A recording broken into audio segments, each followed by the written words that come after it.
علماء کرام کی بے توقیری ہمارے معاشرے میں اب عام ہے، یہ بھی ایک وبا ہے۔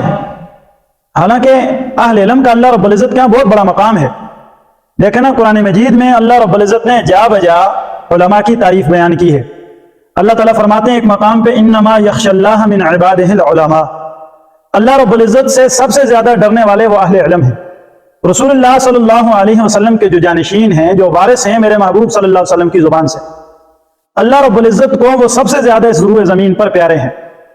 اب یہ بھی وبا ایک بن چکی ہمارے معاشرے میں کہ علماء کی اہل علم کی بے توقیری کی جاتی ہے، ان کے مقام اور منصب کو پہچانا نہیں جاتا کہ اللہ رب العزت کے ان کا کیا مقام ہے۔ میرے محبوب صلی اللہ علیہ وسلم نے فرمایا، قرآن مجید سے میں نے آیت آپ کے سامنے رکھی، دوسرے مقام پہ بھی قرآن مجید میں ایک موقع پہ اللہ فرماتے ہیں قُلْ هَلْ يَسْتَوِي الَّذِينَ يَعْلَمُونَ وَالَّذِينَ لَا يَعْلَمُونَ،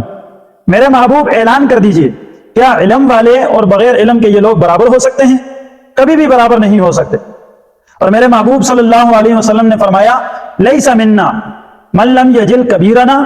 وہ ہم میں سے نہیں ہے، میری امت میں سے، جو ہمارے بڑوں کی تعظیم نہ کرے۔ مشہور حدیث ہے، آپ سنتے رہتے ہیں، ہمارے تبلیغ والے بھائی اپنے اکرام مسلم میں بھی اس کو بیان کرتے ہیں، جو ہمارے بڑوں کی تعظیم نہ کرے، ومن لم یرحم صغیرنا، اور جو ہمارے چھوٹوں پہ شفقت نہ کرے، اور فرمایا وہ جو ہمارے اہل علم کی قدر نہ کرے، ان کے حق کو نہ پہچانے، وہ میری امت میں سے ہی نہیں ہے۔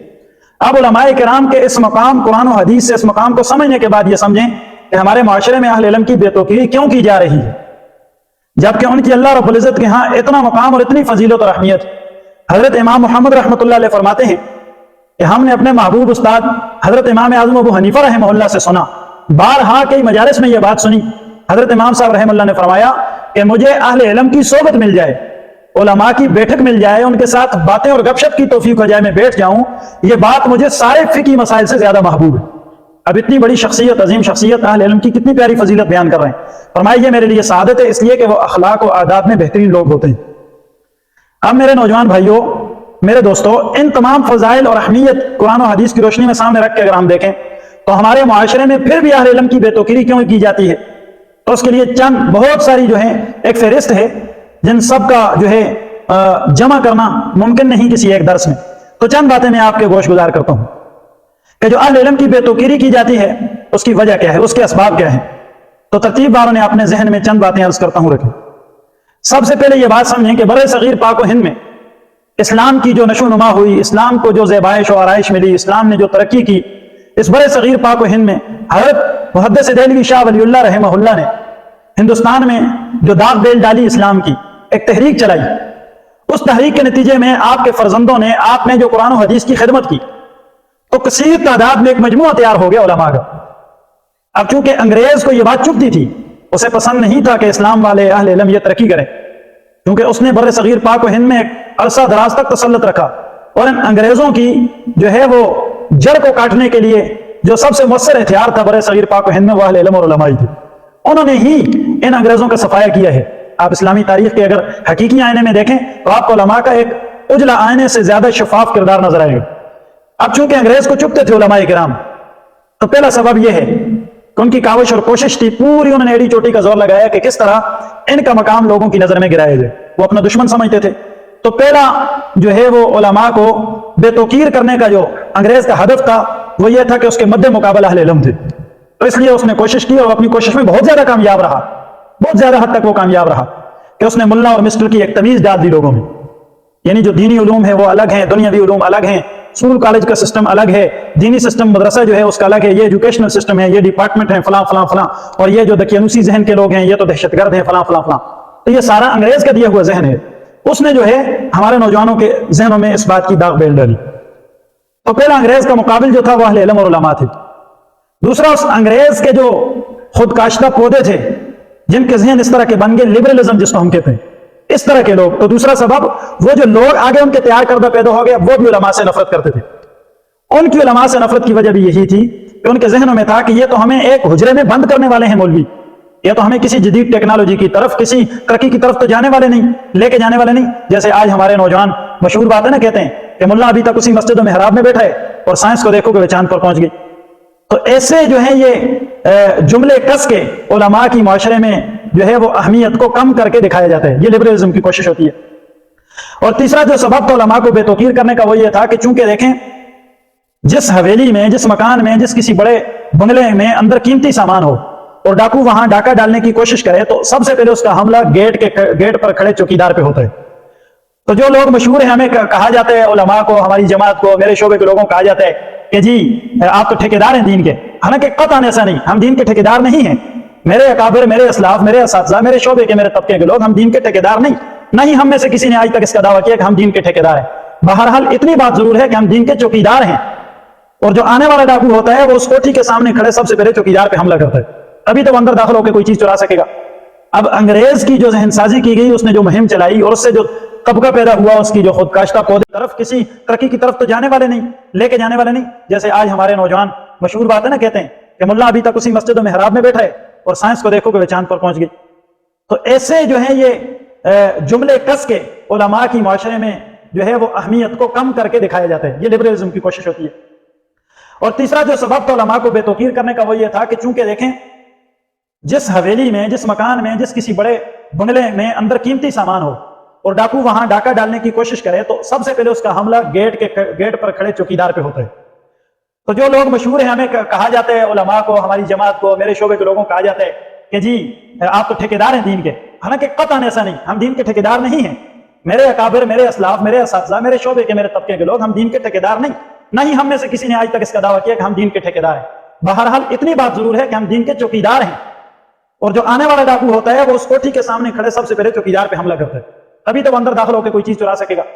اب انگریز کی جو ذہن سازی کی گئی، اس نے جو مہم چلائی اور اس سے جو طبقہ پیدا ہوا، اس کی جو خود کاشتہ پودے تھے، لبرلزم کا جو طبقہ ہے، ہمارا دین سے بیزار طبقہ جسے آپ کہہ لیں، یہ ان کا ہے۔ بہرحال اتنی بات ضرور ہے کہ ہم دین کے چوکیدار ہیں، اور جو آنے والا ڈاکو ہوتا ہے وہ اس کوٹھی کے سامنے کھڑے سب سے پہلے چوکیدار پہ حملہ کرتا ہے، تبھی تو اندر داخل ہو کے کوئی چیز چرا سکے گا۔ اب انگریز کی جو ذہن سازی کی گئی، اس نے جو مہم چلائی اور اس سے جو طبقہ پیدا ہوا، اس کی جو خود کاشتہ پودے تھے، لبرلزم کا جو طبقہ ہے، ہمارا دین سے بیزار طبقہ جسے آپ کہہ لیں، یہ ان کا تیسرا بڑا دشمن اہل علم وہ اس لیے تھے کہ وہ دین کے چوکیدار تھے، اور چوکیدار پہ جب تک حملہ نہیں کریں گے تو اس سے کوئی چیز آپ چھین نہیں سکتے۔ ہر میدان میں آپ دیکھیں تو آپ کو علماء کھڑے نظر آئیں گے، سیسا پلائی دیوار کی مانت، کوئی بھی معاذ اٹھا کے آپ دیکھ لیں، خواہ وہ ختم نبوت کا میدان ہو، خواہ وہ سیاسیات دینیہ ہو، خواہ وہ ہماری اسلامی معیشت ہو، اسلامی بینکاری ہو، جتنے نظام ہیں، واٹ ایور آپ جس چیز کو اٹھا کے دیکھیں تو ہمارے علماء آپ کو سیسا پلائی دیوار کی مانت نظر آئیں گے۔ اور میں نے میرے عزیز یہ چند چیزیں آپ کے سامنے ذکر کی، ایسی سینکڑوں چیزیں ہیں ہمارے معاشرے میں کہ یہ علماء اس چیز میں رکاوٹ کیوں ڈال رہے ہیں۔ تو اس کے پیچھے مین جو ہے وہ بنیادی وجہ یہ ہوتی ہے کہ یہ جو دین سے بیزار لوگ ہیں، یہ جو دین سے نفرت کرنے والے لوگ ہیں، چونکہ دین کو تو کوئی برا بلا کہہ نہیں سکتا، نہ کوئی قرآن کو برا کہہ سکتا ہے، نہ حدیث کو نعوذ باللہ کوئی برا کہہ سکتا ہے، نہ رسول اللہ کی توہین کر سکتا ہے، نہ صحابہ پیغمبر اہل بیت کی توہین کر سکتا ہے۔ اب براہ راست تو کوئی اٹیک کرے گا نہیں، تو اس کا اعلی کار بناتے ہیں آگے اہل علم کو کہ ان کو آگے اعلیٰ بناؤ، ان کو سامنے ڈھال بناؤ اور اس پہ حملہ کرو۔ اصل میں ان کا مقصد وہ دین سے بیزاری ہے۔ اپنی معروضات کے زمن میں عرض کرتا چلوں، بڑی مشہور بات ہے کہ جی اب تو علماء بھی جدید پسند ہو گئے، جدت پسند ہو گئے۔ کل تک تو یہ کہتے تھے اسپیکر تک جائز نہیں، لاؤڈ اسپیکر جائز نہیں، اور جو ہے وہ ابھی یہ بیان ریکارڈ ہو رہا ہے، یہ جدید آلات کو علماء استعمال کرتے ہیں۔ یہ تو خود علماء کرام جو ہیں جدید آلات کو استعمال کر رہے ہیں، ہمارے لیے حرام اور اپنے لیے حلال بنایا ہوا ہے۔ تو بھائی اس پہ میں صرف آپ سے اتنی گزارش کروں کہ اہل علم نے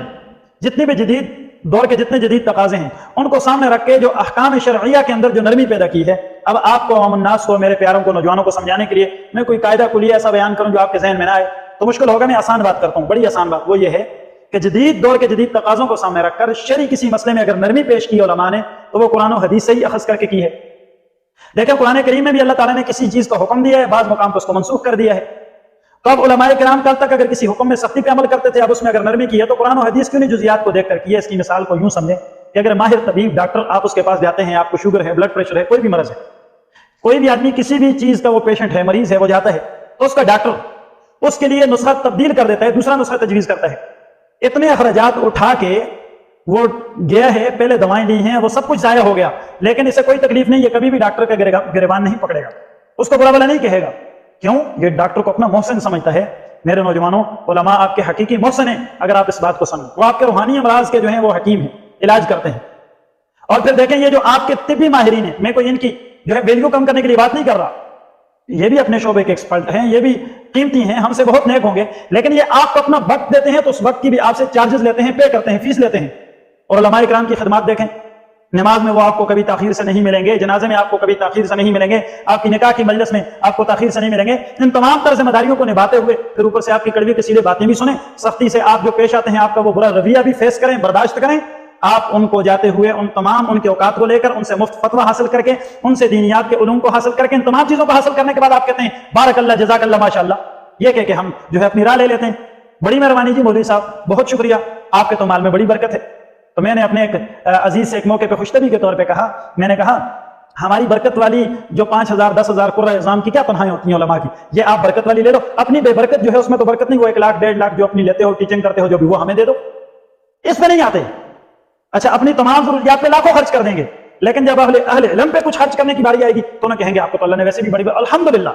اور اللہ نے دی بھی ہے، یہ ایک حقیقت ہے، یہ ایک فیکٹ ہے۔ آپ جتنے بھی میرے شعبے کے لوگ ہیں، آپ علماء کے پاس بیٹھے میرے نوجوان، پوچھیں ان سے، الحمدللہ بہترین، آپ کو سب سے بہترین لباس ان کا آپ کو نظر آئے گا، سب سے اچھا ان کا کھانا آپ کو نظر آئے گا، سب سے بڑی نعمت سکون کی وہ آپ کو ان کی زندگی میں ملے گی، جس کے لیے لوگ لاکھوں روپے خرچ کرتے ہیں، گولیاں کھاتے ہیں، مولٹی فارم، کون سا فارم، یہ وہ بیڈ استعمال کرتے ہیں، نیندیں پھر بھی نہیں آتی، یہ چٹائی پہ سو جاتے ہیں۔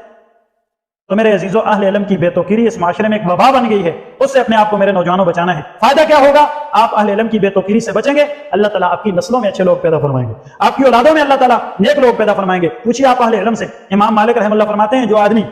علماء کی بے توقیری کرتا ہے، اللہ تعالیٰ اس کی نسلوں سے علم کی نعمت کو چھین لیتے ہیں۔ امام غزالی رحمۃ اللہ علیہ فرماتے ہیں جو آدمی علماء کو گالیاں دیتا ہے، اس کا نسب تلاش کیا جائے تو وہ صحیح نسب بھی نہیں ہوگا۔